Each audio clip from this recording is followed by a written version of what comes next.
Well, my friends, if you're into Samsung or One UI news, you've probably heard the big announcement that One UI 8.5 is expanding to more devices. Recently, I've been diving headfirst into the Samsung ecosystem, and I wanted to share with you exactly what you can expect as this rollout hits more of the Samsung devices out there. To be clear, this software is still in beta for everything besides the Galaxy S26 series. The S25 series started getting the 8.5 beta in December, and in March, it was brought over to the Galaxy S24 series, the Fold and Flip 6, and some of the FE models. But now, as of April, it's rolling out to even more devices, specifically the Galaxy S23 series, the Z Fold and Z Flip 5, and even the Galaxy A36, crazy enough. So I figured it was totally worth giving you a refresher on everything new. I just got done installing it on my S24 Ultra, and I'm going to be comparing it to One UI 8 side by side so that you can follow along with all the changes with me. One of the biggest surprises of this announcement is the expansion of the AirDrop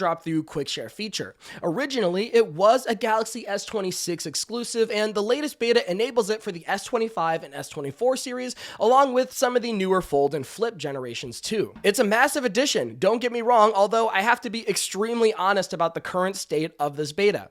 I installed it on my S24 Ultra, and yet the function still isn't live for me yet. For example, on the S26 Ultra, you'll see a toggle that says Share with Apple devices, which allows iPhones to just show up in your Quick Share menu with no hassle required. On my S24 Ultra though, at least right now, that toggle is missing and it doesn't detect any Apple devices yet. I tried updating it through the Samsung Galaxy App Store, I tried restarting my phone multiple times, and I've had no luck so far. So maybe this is a back-end switch that Samsung still has to flip, and we'll just have to keep our eyes on it in the meantime. Thankfully, the rest of the updates are live and working well, starting with a major overhaul to the quick settings panel. In One UI 8, you were stuck with moving elements on a fixed grid and it wasn't really giving you much to work with, but in One UI 8.5, it gives you much more granular control. For the first time, you can reposition any singular tile anywhere on the panel, much like the experience is on a Pixel. You get fully resizable tiles in a 1x1 or 1x2 format. There is added options for vertical brightness and volume sliders that you can place anywhere on the grid as well. And if you don't use these smart things or device control modules, you can finally remove them entirely.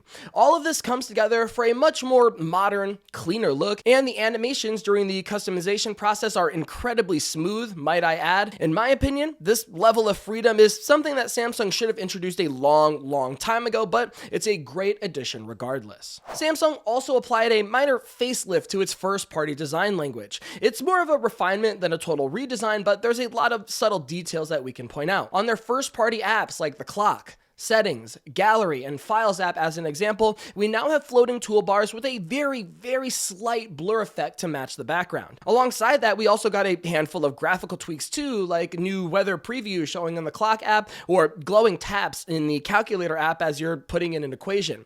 And in general, you should notice more gradients and transparency effects and more rounded buttons across the board.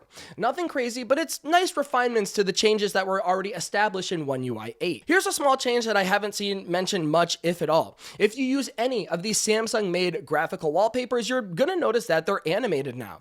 The effect depends on the specific wallpaper that you use. For example, the tennis court and basketball options have a ball that comes into frame, and you can actually knock them around while getting haptic vibration feedback, which is great.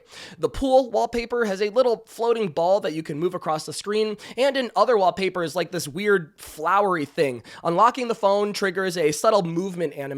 It's a fun but small touch that gives these Samsung-made wallpapers a bit more personality if you're interested in that. The alarm app got a nice little utility tweak as well. In One UI 8.5, you can add a weather background to your daily alarm. This allows you to immediately see the conditions that you're facing, whether it's snow, rain, or sunshine, through a very clean background with a subtle animation. It's a great touch that should immediately allow you to see what's going on, and I'm a huge fan of it actually. There's also a few new subtle but important changes to lock screen behavior. If you're using a wallpaper featuring a pet or person, for example, the system now attempts to reposition the image so it fits perfectly on your behalf. It automatically tries to shift the subject so that the clock or lock screen widgets aren't covering their face, which I think is a smart move if you ask me. Additionally, Samsung did expand the customizable clock fonts. Previously, you could only adjust the thickness of maybe one or two of them, but you can now do it for the first 8 clock options on the list. Looking at some of these smaller but more useful features features, the Files app has a new storage share function.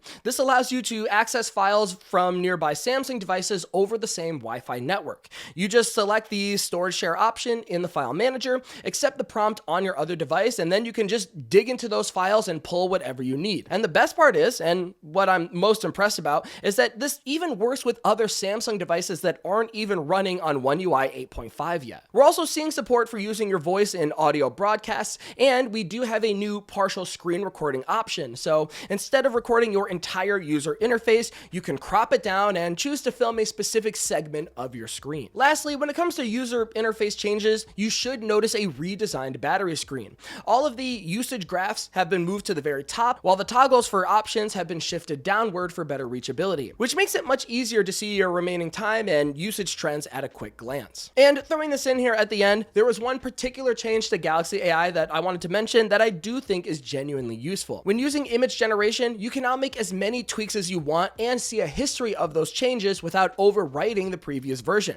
I personally have found myself in many situations where you ask AI for a change and it ruins some of the parts that you like, but now you can keep editing and easily revert to whichever option that looked the best for you. And that's pretty much it, guys. There are some smaller aspects buried in here too, like some improvements to Samsung Health and a couple of security features, but for the big headlining items, I'm honestly impressed with this update so far. One UI 8.5 feels like a healthy balance of adding fun, new customization features while refining the general aesthetic of the OS. As someone that typically only covers Pixel updates, it's incredibly refreshing to see what other manufacturers are doing out there. And from now until the end of the year, I'll probably be using the S26 Ultra as my daily driver.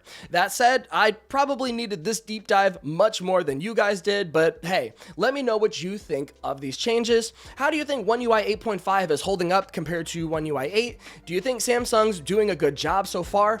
Please let me know all of your thoughts down in the comments below. Until next time, this has been Jordan Floyd from 9to5 Google. Thank you so much for watching, and I'll see you in the next one.